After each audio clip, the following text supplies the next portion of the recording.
waiting in the wings. That's humming. Okay, can you hear me? Is that good? I have a little housekeeping thanks to do. First, some announcements for the Gloucester Writers Center. There's some wonderful poetry events coming up in the next few weeks, including readings by Mark Paulak and Mary Bonina, and a poetry salon with Ken Chen and Yanaka Stuckey. Also, memoirist and Boston public defender Helen Fremont returns to the Gloucester Writers Center and will read on October 30th. Gloucester Writers Center closes out the year with Alan Weissman reading from his new book, Countdown, at the Rocky Neck Cultural Center on December 6th. Help yourself to event flyers and the Gloucester Writers Center calendar, and leave your email if you want to get Gloucester Writers Center blasts. I also want to thank everyone from the Writers Center, particularly Annie Thomas and Henry Farini, and of course, Vincent, wherever he is. I also want to thank everyone at the Cape Ann Museum, particularly Rhonda Falloon, Courtney Richardson, and Martha Oakes, whom I've had the pleasure of working very closely with over the last year, and it's an extraordinary institution in all senses, and having AmiriBaraka here makes it even more so. I'm humbled and honored to have this opportunity to introduce Amiri. It's the second time around for me, and it doesn't get any easier. So I just want to warn you, this is a real introduction, so I really thought through this. If performance, image, object, and sound making are forms of knowledge, then what we now call art gives us a unique view of how things in the world are or are not responded to. In 1944, the great Martinican poet Aimé Césaire wrote, "Poetic knowledge is born in the great silence of scientific knowledge." He also wrote, "What presides over the poem is not the most lucid intelligence, the sharpest sensibility, or the subtlest feelings, but experience as a whole." That same year, Césaire's student, Frantz Fanon, perhaps aspiring to also become a writer, found himself in Algeria as a French soldier and was horrified by what he experienced. It would lead him to become one of the 20th century's most innovative psychiatrists, its most important theorist of race and colonization, and an Algerian revolutionary. On this side of the Atlantic, in the only hemisphere so thoroughly dispossessed that not one state officially uses a native language, bebop had already come into being, a phenomenon that Jack Kerouac called the language of America's inevitable Africa, expressing the enormity of a New World philosophy. In 1944, Kerouac met Allen Ginsberg, and poet Robert Duncan published The Homosexual in Society, announcing a new doctrine of human liberation that would also ensure his continued unrecognition as one of the century's greatest poets. In 1944, alerted to changes in US policy in which Nazis and war criminals got filtered through the OSS and State Department to become key policymakers and scientists, Charles Olson resigned from his post at the Office of War Information to become, of all things, a poet. Just some months before that, in a trial in Alabama over his status as a conscientious objector in the Second World War, Herman Poole Blount, known as Sonny, and later Sun Ra, did the unthinkable and unheard of. He told a white judge in the Deep South that if he was forced to learn how to kill, he would use that skill without prejudice and kill one of his own captains or generals first. The judge said, "I've never seen a nigger like you before." To which Sonny replied, "No, and you never will again." A response that immediately landed him in jail. His psychiatric report echoed those of Lester Young, Charlie Parker, Bud Powell, Charles Mingus, and so many others, in which he was described as a psychopathic personality, but also a well-educated colored intellectual who was subject to neurotic depression and sexual perversion. These are the over and undercurrents of the world AmiriBaraka grew up in. Born Everett Leroy Jones in Newark, New Jersey, where Amiri's son Raz is running for mayor. Keep an eye on that election, very important election. In 1934, Baraka's importance and multiple legacies are truly mammoth. In a review of a book on Billy the Kid, Charles Olson wrote, "What strikes one about the history of said states, U.S., both as it has been converted into story and as there are those who are always looking for it to reappear as art, what has hit me is that it does stay unrelieved." This sense of the unrelieved and the pressures that brings to bear on what poet Ed Dorn called this permissive asylum is enormous, and we know that the past can't simply disappear. Given the circumstances of destroyed languages and peoples, slavery, and layered diasporas, we have a human, political, and cultural amalgam on this continent as dense and complicated as any the world has ever known. The explosion of expression following World War II, bebop, abstract expressionism, the new American poetries, the black arts movement, free jazz, Afrofuturism, and a host of other groupings and labels is a massive response to this complexity and represents an era of creativity that measures up to any known age of accomplishment we can think of. At the same time, facing the academic, ideological, and political straitjackets of the Cold War, these artists were first and foremost thinkers, and their work constitutes a vast realm of hardly explored concepts about the world we actually live in. AmiriBaraka is one of a handful of the remaining key representatives of this era, and his personal, artistic, and political life cuts through every significant intersection of the age.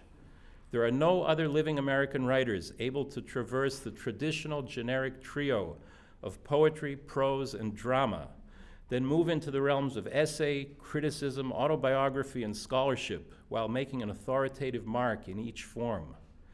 In fact, if we take the great British scholar Gordon Brotherston's definition that the prime function of a classical text,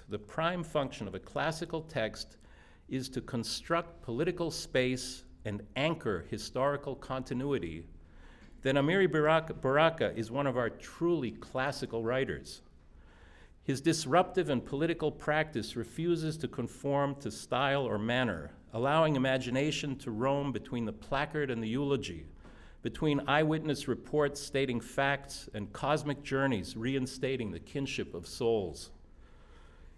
He has both been anchoring historical continuity and redrawing the political boundaries of time and space, first in Newark, New Jersey, then in New Ark, Out and Gone, an otherworldly place through which he channels radio shows, movies, street banter, memories, diatribe, drama, scholarly study, fable, fiction, science fiction, investigative poetics, calculated public rhetoric, and on-the-spot reporting.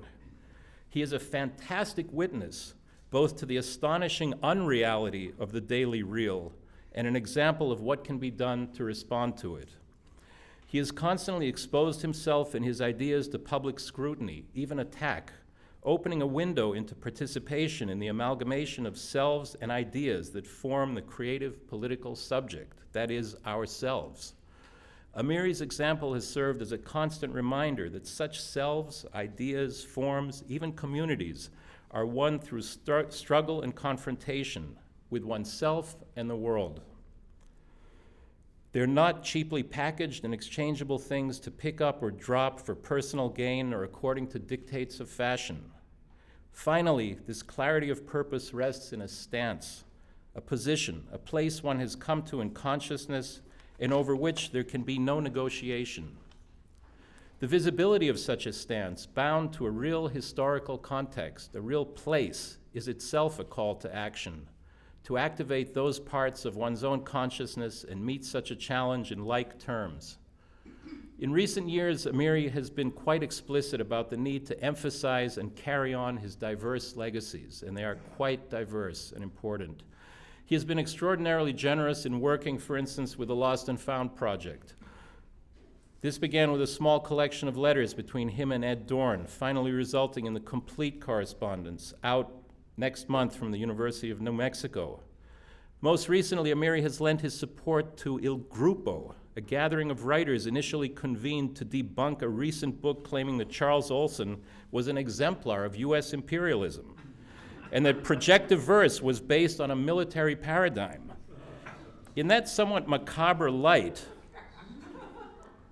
because Amiri actually published projective verse, meaning that if Olson is a big imperialist, perhaps by association Amiri is a small one, in that macabre light, let us, without further ado, give it up for AmiriBaraka. Yeah, I was up here a couple of times to see Charles and discuss the past and the future at the same time. And so this little small essay of mine, I read, and probably a couple of poems, because if you're a poet, you have to read poetry, otherwise you lose your license, you know. So this is called Charles Olson and Sun Ra, a note on being out. I wrote a book recently called, what is it called? Notes on the Out and the Gone. And that was a big expression in the 60s. You know, something was out, somebody was out. That means they were not the usual, they were out. If you cannot make the connection that is between Olson and Sun Ra, you cannot understand the typology of that time in which they and some of us lived. Both are older than most of those they influenced. Olson born 1910, Worcester, Massachusetts. Sun Ra, 1914, Birmingham, Alabama. Likewise, their careers, in quotes, were their lives, and the changes they went through and influenced us to make. Olson began as an ascendant in the academic world, success, until his PhD thesis on Melville, when, with the help of a Guggenheim, he dropped out. And with World War II, became Assistant Chief of Foreign Language Division, Office of War Information. From there into politics on the Democratic Party's National Committee, and chafing at the restriction and incompetence and bureaucracy, he drops out of there. His first book was an extension of the PhD thesis, but much differently formed. That's called, the book that came out of that was called Call Me Ishmael, the brief study of Herman Melville and Shakespeare and America. Later, he became the rector at Black Mountain College, which was a nurturer both of Olson and an emerging American avant-garde in literature, painting, sculpture, dance, music from 1948 until its closing in 1956. Olson didn't start writing a public poetry until he was 35. But even in the Ishmael, Olson told out his challenging summary of who and where we are. And he says, quote, I take space, big letters, I take space to be the central fact to man born in America from Folsom Cave to now. I spell it large because it comes large here, large and without mercy, unquote. So Olson's take on America first is space. It's big, space, you know. It's not a little island like England, you know. It's a huge place. That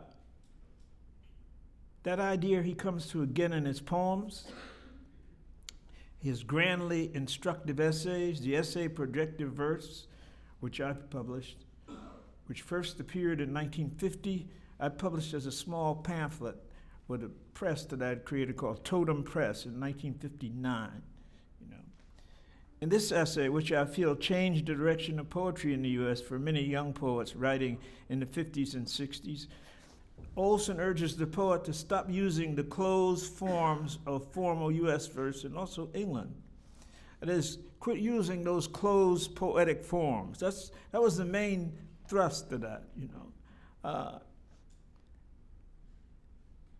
Says particularly stop using the dead inherited detritus of English poetry, that a new American poetry must be built on the ear, the breath,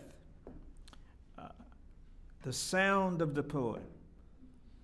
It would be composition by feel rather than an overused, inherited, largely academic, usually iambic form. It would eschew form as a fixed object.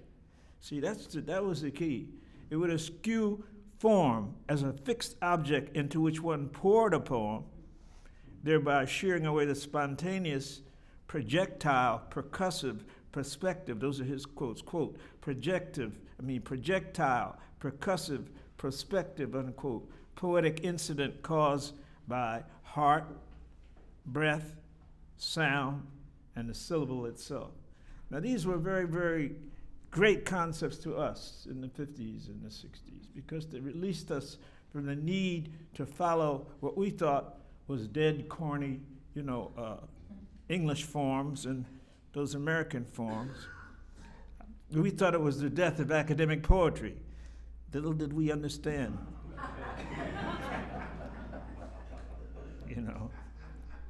In other words, the poem should not be contained in a box of dead preconsideration. The field was the open space of all life and memory. The poem should be open, and an experience of opening. That is, it should be open, and it should open your mind, your heart. An experience of opening the heart to the mind. And he says here, quote, and this was much quoted by everybody, one perception must move instanter upon another. It's a quote. One perception must move instanter upon another, instant by instant by instant. That is, you perceive and perceive and perceive and perceive. It's not one thing. The poem is moving. It's moving as you're moving, breathing, hearing. And then Robert Creeley, the great poet, was an extension of that, also another Black Mountain person. Quote, form is never more than an extension of content, unquote. Form is never more than an extension of content. That is, turn it around. Don't use the form to contain. The content must be principle. And any of these people, these formalists, and they abound everywhere, they always want to tell you that the form is principle. It's not the form that's principle, it's the content. What you saying? Like you always say that to people. Well, what are you saying? And that's what we want from the art. What are you saying? One of these early Maximus poems begins, quote, it was he, the figure of outward. He was there. He was the figure of outward extension, opening, mentioned in some connection to Robert Creeley, who in his own way was out. And the poem Maximus, projected from where the poet himself lived, Gloucester, a poem describing the place and coming into it of itself, self-creation, but also the going out, the observations of the poet, which included the nation, the world, all of history, natural and human. The poem breaks down the restrictions of the literary close verse, but even the form of its composition, reflecting newly the typewriter's use of creating a score, like a musical score. The lines are not like that. They're how you hear them, dot, dot, dot, according to your breath, which Ginsberg set me onto when I first came to New York. It is the breath phrase. That was William Carlos Williams talking, the breath phrase. What is your natural breath phrase? When you talk, where do you stop to breathe? What is your line going to be as a reflection of yourself? Your poetic line. There's no arbitrary line you must write to hear. You write until you stop naturally, and you pick it up, and you write. You stop naturally again. Your breath. Where do you have to breathe? So he says, the poem breaks down the restrictions of the literary close verse, but even the form of its composition, reflecting newly the typewriter's use in creating a score. So the poem becomes a score, and we always tell people, this is just a score. You want to know what that poem sounds like? You have to have it read. You don't know from the page, that's a score. Like, if you know music, you could look Duke Ellington stuff on the page, but to hear Duke live, you have to hear the band. You have to hear the orchestra, to actually hear it. So he says, let me put it baldly. The head by way of the ear to the syllable, the heart by way of the breath to the line. That was his formula. As he says, the head by way of the ear. You hear it.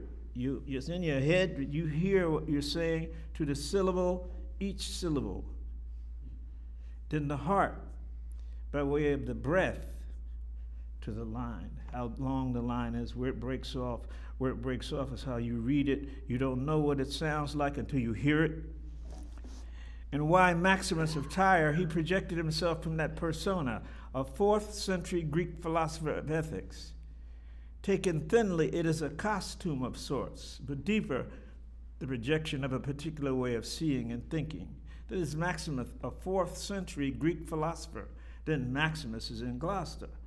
You see, this philosopher of ethics in Gloucester.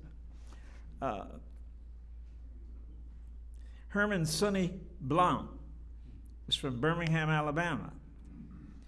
When at the height of his mystical summoning of space-time, the heavens, angels, and demons into the music, with such albums as The Magic City, we learned later that was named after Birmingham. Birmingham's official suffragette is The Magic City. We didn't know that. We thought Sun Ra had created something weird, but he was just talking about his hometown. Yeah.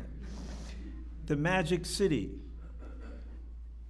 So that as Sun Ra, even the city of his birth could be given other amazing qualities. See, that's a parallel again.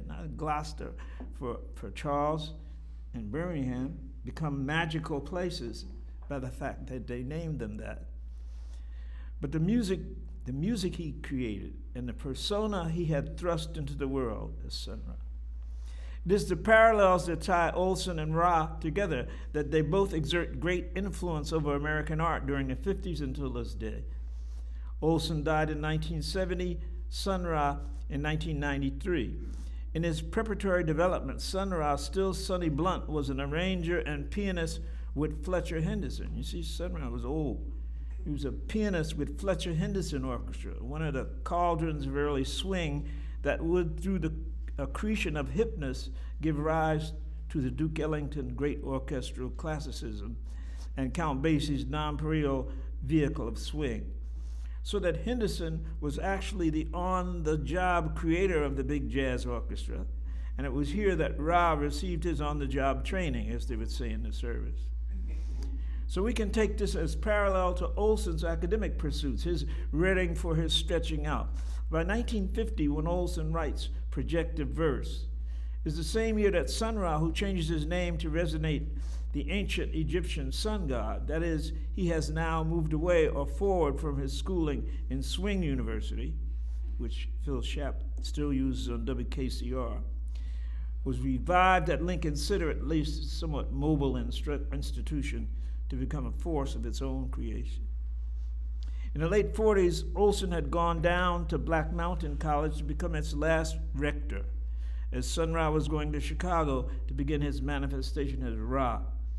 When the first word of a cosmic jazz began to be heard, albums like Sun Ra Visits Planet Earth, Interstellar Lowways, Angels and Demons at Play, We Travel the Spaceways, which is a beautiful song, confirmed that it's more than a rumor that there is indeed a cosmic jazz, and that it is AmiriBaraka, emanating from Chicago, which has been the capital of Black America after move north from the Black Belt and Atlanta. Interesting. What is interesting is that Ra's whole projection is like a black mythology. He even called one of his orchestras, ARK, orchestras, Sun Ra and his Myth Science Orchestra. Olson and his use of his home Gloucester as a place to build a history and a mythology that in essence wanted to put, as he said, quote, put the hinges back on the door, unquote, so that we might go back and forth in a living history of space as well as time to begin to know ourselves and the place we are. I think I hear the spaceship now. Did we ask to go somewhere? Now, Ra would don a costume. In fact, by the time I first saw him, and the orchestra in the 1960s. When he played, they were completely outfitted, as if from that vantage point, from outer space, he could see the planet and its people and its problems from a higher viewpoint. If Olson would speak from an ancient philosopher's persona, yet be rooted in the day-to-day livingness of Gloucester, Massachusetts, an old fishing village, which also fueled, and which he had been fueled by his passion for Melville, as well as his terror and resolve to remove himself from the evil of the white whale, U.S. imperialism. His pursuit had demented Ahab and would destroy the ship named after Native Americans, the Pequot, and his multinational crew. So what Olson says here, it says, quote, "In the midst of plenty, walk as close to bear. In the land of plenty, have nothing to do with it. Take the way of the lowest, including your legs. Go contrary, go sing." It's Maximus, Song 3 now. That dude who wrote that book in Mexico, whatever his name is, saying that Olson was imperialist, he just had to read that passage. Quote, "In the midst of plenty, walk as close to bear. In the land of plenty, have nothing to do with it. Take the way of the lowest, including your legs. Go contrary, go sing." So that Olson would remove himself to the isolation and poverty of Gloucester, while Sun Ra would remove himself from the planet itself.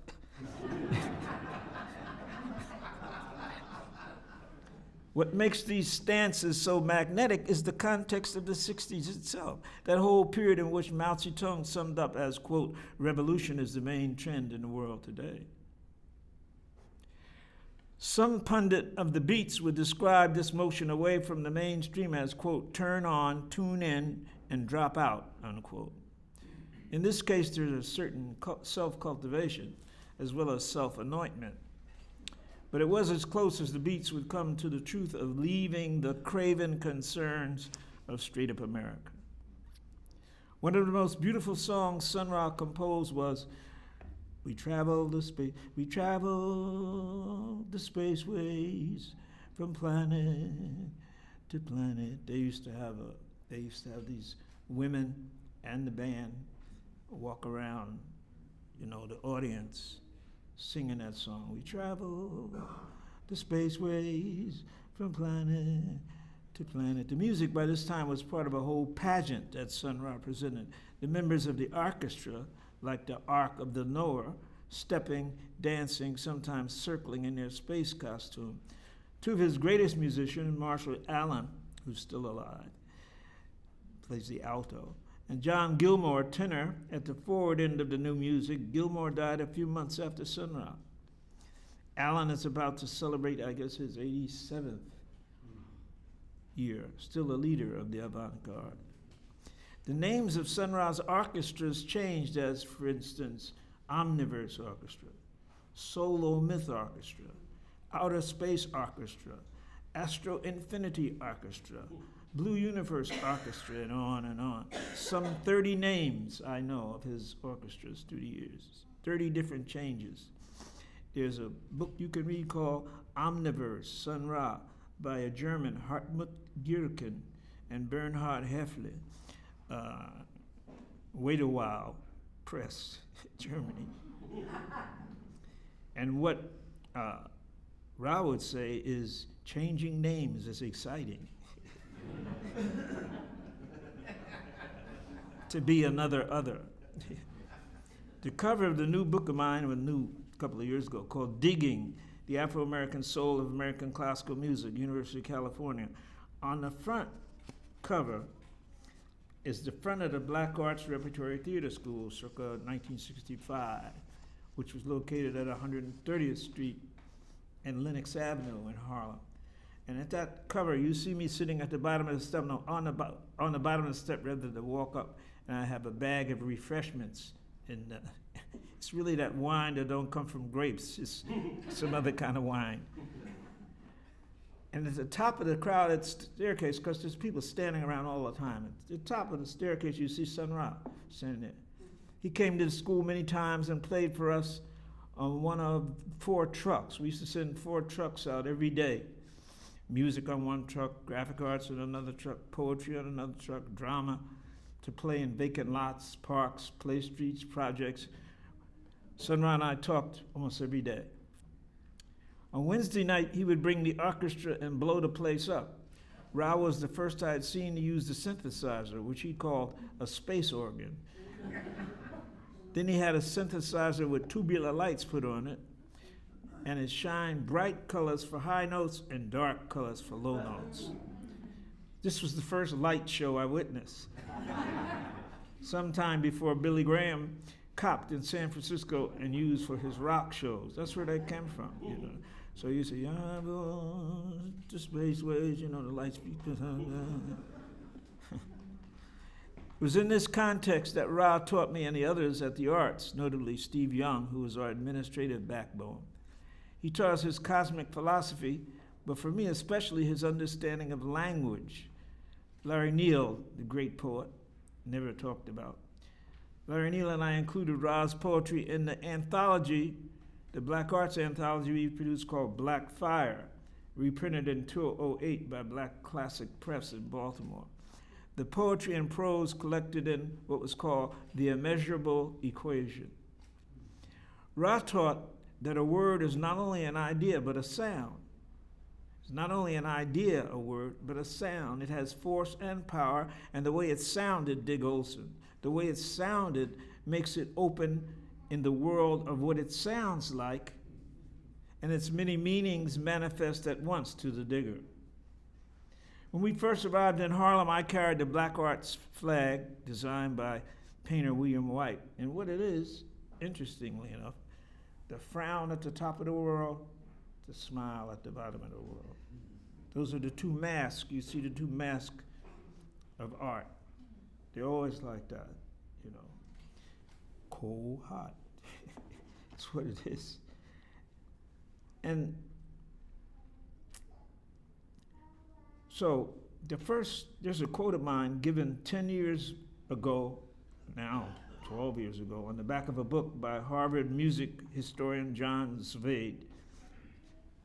He wrote a book called Space is the Place. And my quote was, Sun Ra's consistent statement, musically and spoken, is that this is a primitive world. Its practices, beliefs, religion are uneducated, unenlightened, savage, destructive, already in the past. That's why Sun Ra returned only to say he left, into the future, into space. Sun Ra's relentless admission that he really was from Saturn, that is not from here, and that he was an angel, though sometimes he would say that if people going along with the corrupt Earth systems were considered good, then he was a demon. When a German reporter confronted Sun Ra a few years ago saying, in effect, "Come on, Sun Ra, tell the truth, you haven't really been to Jupiter." Ra's answer was, "No, but I have been to Saturn." Ra and Olson were perfect mentors for the most advanced artists of the 60s and still at this moment. To give a list of those artists he influenced is endless. But for instance, by Olson, Robert Creeley, Edward Dorn, two outstanding. By Sun Ra, John Gilmore, Marshall Allen, and so many others. A great deal of time by both. It would be a who's who of great and important artists of the last part of the 20th century. We should go on that into detail in the next note. So that's the essay that I wrote on that. Thank you.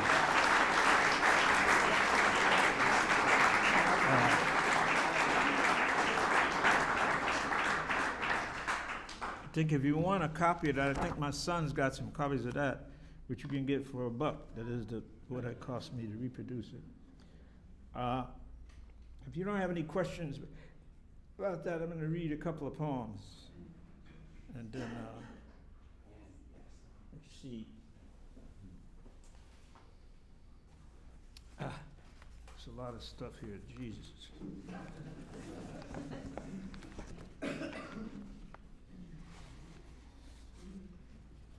Yeah.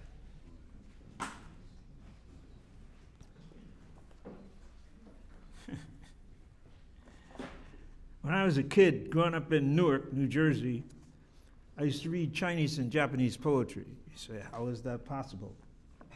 Well, my grandmother was a domestic.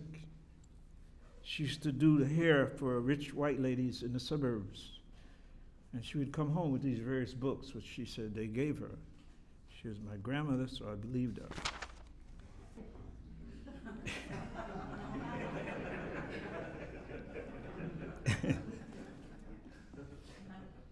So I read something called a haiku, you know, in Japanese. So I said I would create something for black people called a loku. Since we don't have the time to count the syllables, because we got to get out of there. So they're just short. Dun dun dun dun dun dun dun dun dun. That's Bud Powell, Un Poco Loku. So I call this book Un Poco Loku. Dun dun dun dun dun dun dun dun dun. Loku for so what? They asked him the difference between insane and outsane. He said, you know the difference, that's why you ask it. 2 days later, they came back. He had left a note. It said the same thing. That's when his picture went up in the post office. The caption read, wanted for any reason you could think of. This meant they really did understand. Dun dun dun dun dun dun bum bum bum bum bum bum bum. Question with no air. Why are they so crazy? Why are they so crazy? Why are they so crazy? Why are they so crazy? Why are they so crazy? Why are they so crazy? Why? Bum bum bum bum bum bum bum bum bum. The pet's reward. On Miss Daisy's deathbed, she told Morgan Freeman he was her best friend. So what about the dog? Dun, dun, dun, dun, dun, dun, dun, dun. Silent night. Whenever the devil is disguised as God, he is called Santa Claus. Dun, dun, dun, dun, dun, dun, dun, dun, dun. Fanon. The cruelest thing the Nazis did, and the most grim, was to turn some of their victims into them. Bum, bum, bum, bum, bum, bum, bum, bum, bum, bum, bum, bum, bum. Was it ever so quiet? The room began to ask you questions. Bum, bum, bum, bum, bum, bum, bum, bum, bum, bum, bum. Adventures in Negrosity. A Negro tried to cash himself for money at a bank. He got arrested as a counterfeit nickel. Bum, bum, bum, bum, bum, bum, bum, bum, bum. Bum, bum, bum, bum, bum, bum, bum. Culture. European Jews say the devil speaks perfect German. Black Americans, on the other hand, say he speaks pretty good English, too. Dun, dun, dun, dun, dun, dun, dun, dun, dun. Locomotive. The devil said he left heaven because there was too many niggas. That's why he started Europe. Bum, bum, bum, bum, bum, bum, bum, bum, bum. Geobolical. According to the devil, when he was first thrown out of heaven, he landed in England. I believe him. Dun, dun, dun, dun, dun, dun, dun. Heaven appeared with property, God with slavery. Heaven appeared with property, God with slavery. Dun, bum, bum, bum, bum, bum, bum, bum, bum. Before fortune was money. Finally, everything points to the people and things we understand. Understanding is a point of view. If you look, what looks down from that point? If it is the sun, okay. If you see it, better. If you don't, okay. But for instance, and there you go across the sea to be with the devil. The preparation for pain is minimal. The preparation for pain is minimal. For joy, a lifetime. Is that fair, we ask? Is that fair? You mean a fee, a circus, or white people? Bum, bum, bum, bum, bum, bum, bum, bum, bum. The return of Lon Chaney. If you see a Negro with a white ring around his mouth, Gooba dust will not help. Bum, bum, bum, bum, bum, bum, bum, bum, bum. Loku. Craziness is no act. Not to act is craziness. Bum, bum, bum, bum, bum, bum, bum, bum, bum. This whole book of these loku, and I just read them. Achtung. The American word for Nazi is American. Dun, dun, dun, dun, dun, dun, dun, dun, dun. Catch 27. The real problem is you don't know the real problem. Dun, dun, dun, dun, dun, dun, dun. Loku for Bush 2. The main thing wrong with you is you ain't in jail. Dun, dun, dun, dun, dun, dun, dun, dun. Dun, dun, dun, dun, dun. Class gas for those who knows. Since the rich eat more than anybody else, it is reasonable to assume that they are more full of shit. Dun, dun, dun, dun, dun, dun, dun, dun, dun. In the funk world, if Elvis Presley is king, who is James Brown? God?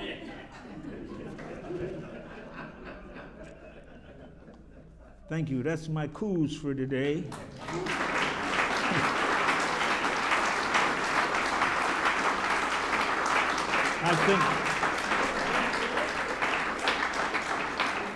I think I've got a couple more to read.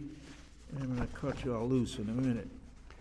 Oh, this one I just wrote this week, or last week. It's called The Original Terrorists. The terrorists have been here a long time, the ones who took the slaves, the ones who ran and underbossed the plantations, especially those who made money from them. They're still at it. They never stop. These old guard terrorists, and they still at it, still terrorizing. When slavery was supposed to be ended, they thought up the Klan, the Knights of the White Camellia. When we were supposed to get reparations, they got Andrew Johnson, a barefoot white man, to stop it. Every time we take a step, these terrorists appear. They ain't never gone nowhere. But you take a step forward, they come out. King spoke, I have a dream, and we paid for it with the 4 little girls blown up in Birmingham. Before that, we won the bus boycott. The terrorists blew up Dr. King's house. The real terrorists been with us hundreds of years. Du Bois called it the Sisyphus syndrome. You push the rock up the mountain, the terrorists appear and try to roll it back down. Now, Obama get in, defeating Cain's son, the same as the one in the Bible. Live in Arizona where they shot that congresswoman in the head, and now want to ban Latino studies. These are them terrorists, still terrorizing.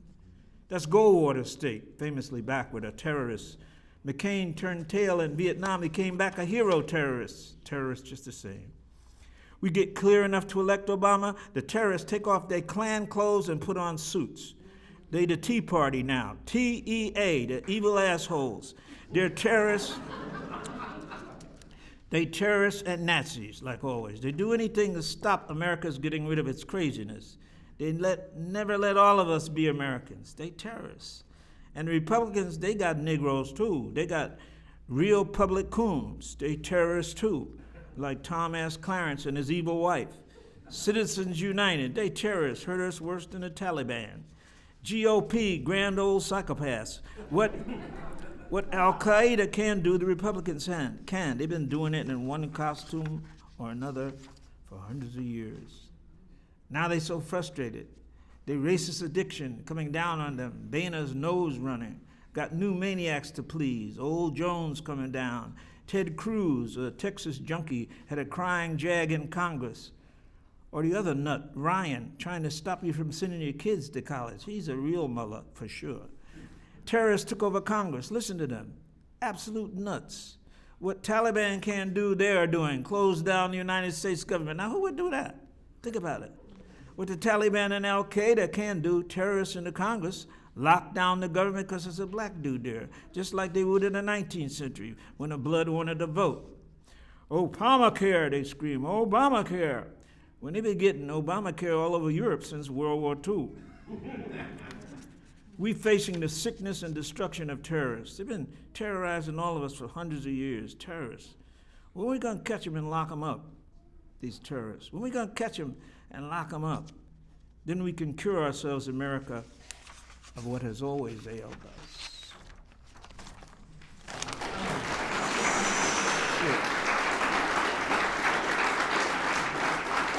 Thank you. Thank you very much. The Swahili word for Holocaust is Matha. So if you ask us how has it been for blacks in America, we say it's been a Matha.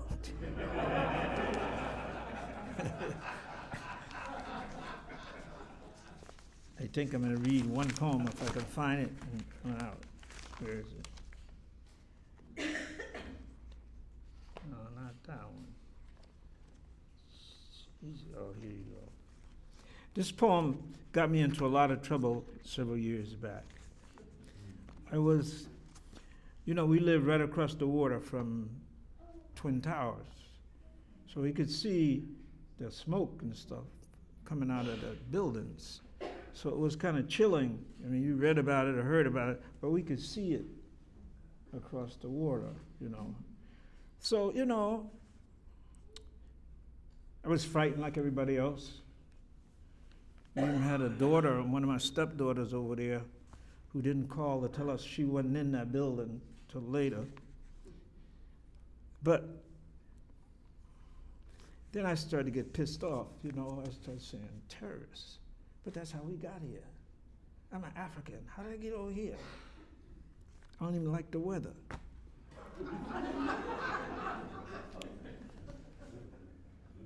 So I wrote this poem about a month later and sent it on the net around, and I got some comments back, most positive, some negative. And then I read the poem, then I got named as the Poet Laureate of New Jersey, which I held that post about 20 seconds. But I read this poem at the Dodge Poetry Festival and got a call from the governor's office, Governor McGreevey. The next day, he said, "You got to resign and apologize." I said, "No, I'm not going to do that, So then they start, what they do. They put you in the papers, you're a bad person and stuff like that. But the difference is, when I came home, since the poem was printed on the front page of the Star Ledger, the people in the street were applauding. See, they got different lives than, say, the Americans. They live in that terrible little town, Newark. So for them, they know me since I was a little boy. So they know my intent, So anyway, the irony is they got rid of the Poet Laureate position. They want to become officially ignorant all over the planet. So that's what they did.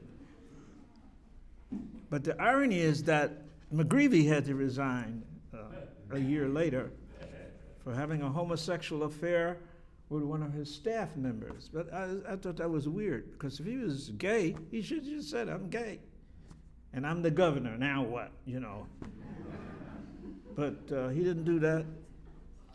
And now I heard that he's in a seminary. I don't know what that means. I won't comment on that.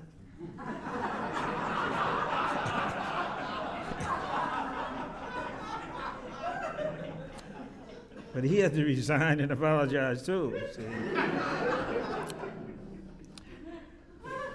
Somebody blew up America, all thinking people oppose terrorism, both domestic and international. But one should not be used to cover the other. Somebody blew up America. They say it's some terrorist, some barbaric Arab in Afghanistan. It wasn't our American terrorists. It wasn't the Klan or the skinheads or them that blows up nigger churches or reincarnates us on death row. It wasn't Trent Lott or David Duke or Giuliani or Schindler. Helms is dead. It wasn't the gonorrhea in costume, the white sheet diseases that have murdered black people, terrorized reason and sanity, most of humanity as they pleases. They say, who do the saying? Who is them paying? Who tell the lies? Who in disguise? Who had the slaves? Who got the bucks out the bucks? Who got fat from plantations?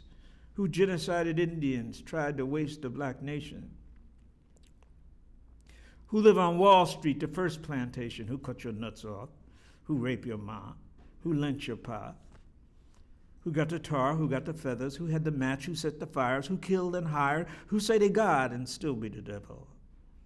Who the biggest only, who the most goodest, who do Jesus resemble, who created everything, who the smartest, who the greatest, who the richest, who say you ugly and they the good lookingest, who define art, who defines science, who made the bums, who made the guns, who bought the slaves, who sold them, who call you them names, who say Dahmer wasn't insane, who?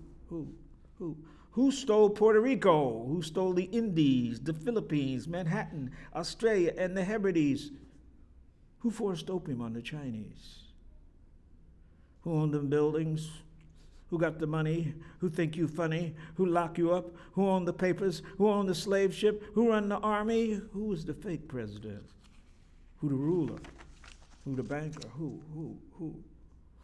owned the mind, who twist your mind, who got bread, who need peace, who you think need war, who owned the oil, who do no toil, who owned the soil, who is not a nigger, who is so great ain't nobody bigger, who owned this city, who owned the air, who owned the water, who owned your crib, who rob and steal and cheat and murder, make lies the truth, who call you uncouth, who live in the biggest house, who do the biggest crime, who go on vacation anytime, who kill the most niggas, who kill the most Jews, who kill the most Italians, who kill the most Irish, who kill the most other Africans, who kill the most Japanese, who kill the most Latinos, who own the ocean, who own the airplanes, who own the malls, who own television, who own radio, who own what even known to be owned, who own the owners that ain't the real owners, who own the suburbs, who suck the cities, who make the laws, who made Bush president, who believed the Confederate flag need to be flying, who talk about democracy and be lying, who the beasts in Revelation, who's 666, who decide Jesus get crucified, who the devil on the real side, who got rich from Armenian genocide, who the biggest terrorists, who changed the Bible, who kill the most people, who do the most evil, who don't worry about survival, who have the colonies, who stole the most land, who rule the world, who say they good but only do evil, who the biggest executioner, who own the oil, who want more oil, who told you what you think that later you find out is a lie, who found Bin Laden, maybe they Satan, who paid the CIA, who knew the bomb was gonna blow, who know why the terrorists learned to fly in Florida and San Diego, who know why 5 Israelis was filming the explosion and cracking their sides at the ocean, who need fossil fuel, the sun ain't going nowhere, who make the credit cards, who get the biggest tax cut, who walked out of the conference against racism, who killed Malcolm, Kennedy, and his brother, who killed Dr. King. Who would want such a thing? Are they linked to the murder of Lincoln? Who invaded Grenada? Who made money from apartheid? Who keep the Irish a colony? Who overthrew Chile and Nicaragua later?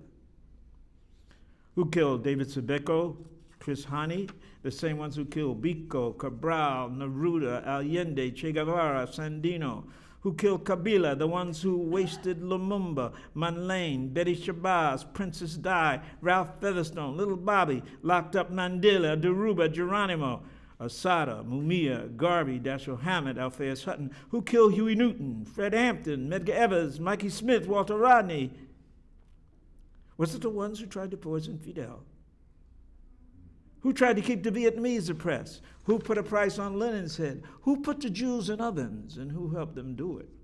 Who said America first and okayed the yellow stars? Who killed Rosa Luxemburg? Liebknecht, who murdered the Rosenbergs? And all the good people iced, tortured, assassinated, vanished. Who got rich from Algeria, Libya, Haiti, Iran, Iraq, Saudi, Kuwait, Lebanon, Syria, Egypt, Jordan, Palestine? Who cut off people's hands in the Congo? Who invented AIDS? Who put the germs in the Indians' blankets? Who thought up the Trail of Tears? Who blew up the Maine and started the Spanish-American War? Who got Sharon back in power? Who backed Batista, Hitler, Bilbo, Chiang Kai-shek? Ho, ho, ho!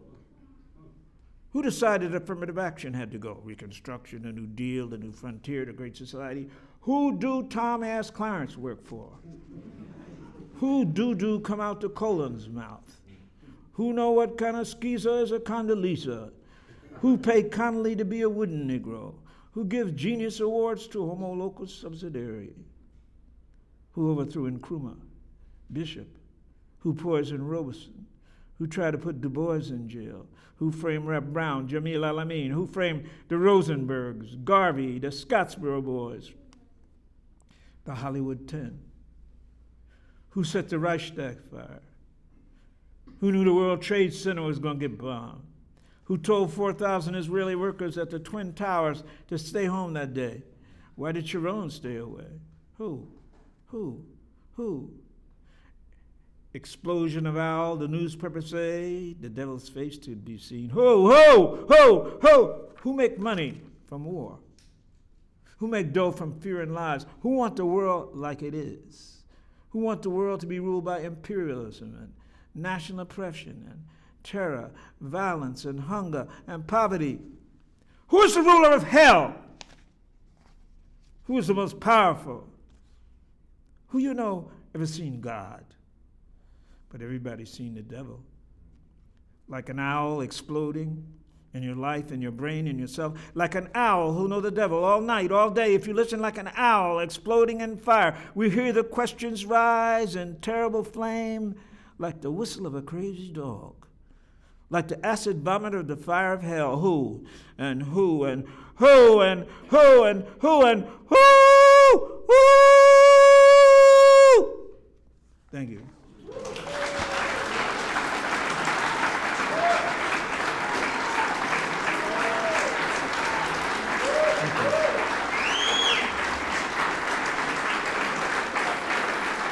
Thank you.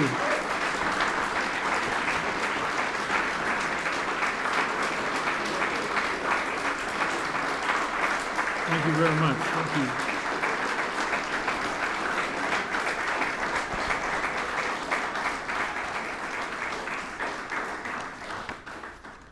Thank you very much. If you've got one or two questions before I scatter, I'll be glad to try to answer them. Yes? I'd like to ask a somewhat delicate question. It's clear to many of us who know your work for many, many years that there's a great gift in many of these areas, poetry, drama, criticism, etc. However, it seems that a strain in your work from the beginning has been a kind of anti-white and anti-Jewish animus. Do you think that's a fair assessment? No. Is it there? Is it not there? Well, let's say this. For example, when you speak of the Jewish workers who were...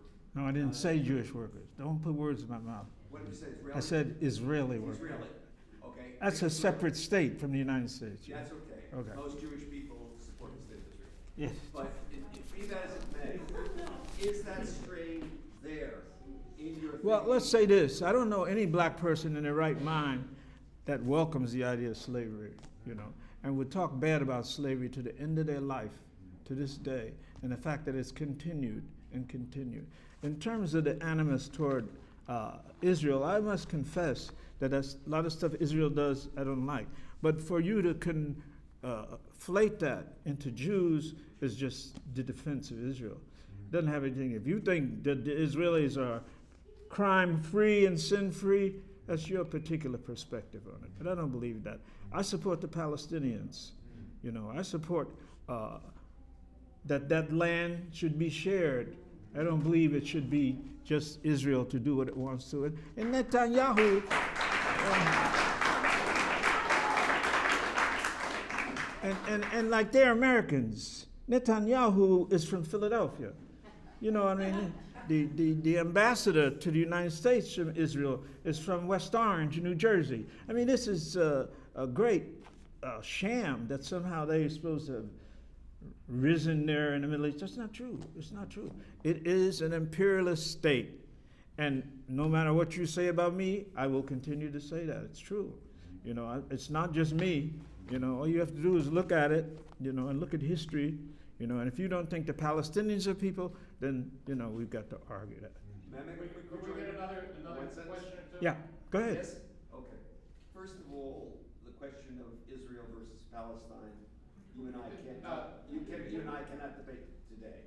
We But- can't? Okay. No, I'm happy to debate you, we can. Sir, But sir, he excuse is me, this was permitted a me. lecture on Charles He is Wilson yes, I and understand. Sumner, I got it.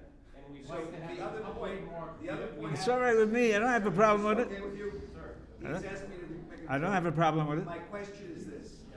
President Obama has come to the White House. We have here a distinguished poet who is also African American.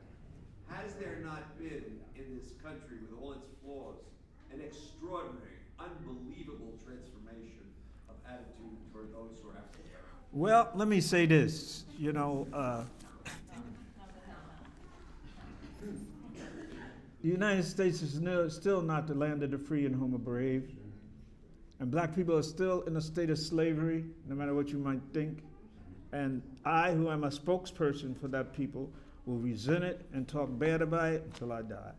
That's all I can tell you about that. You know, and the fact that if Obama came out of the White House and walked down Pennsylvania Avenue now, he would begin to understand. I don't think Obama ever met real white people before. He met his mama, his stepfather, you know, not his stepfather. That's his grandfather and his grandmother. Those are all liberal white people. I don't think he ever came to the United States and met the real deal until he got here, because he come over here expecting bipartisanship. But they have never agreed with him about anything. And so now that he stood up when they closed down the government, you know, at last he's taken a stand. To me, that has to be his legacy the last years there. He has to resist these people. He has to resist these people, and it might take all kinds of talking bad about him, but I don't see it, you know. The stuff that they say, even today, is infuriating. I mean, you listen to people like Boehner, Ryan, and those people, they're infuriating. Ted Cruz, those are infuriating people, you know, because everything they say is a mask for they're going to still kick your ass no matter what, you know. So we have to fight them. That's the way I look at it. And I'm sorry that you think that I have some kind of resentment toward Jews. It's simply not true. You know, I was married to a Jewish woman for, God knows, 8 years or something like that, but it's not that. But it's just that, you know, the question is the same. And if you look at my work, even when I was there married, you will find the same kind of resentment, you know. So if there's no other questions, thank you all. Take care.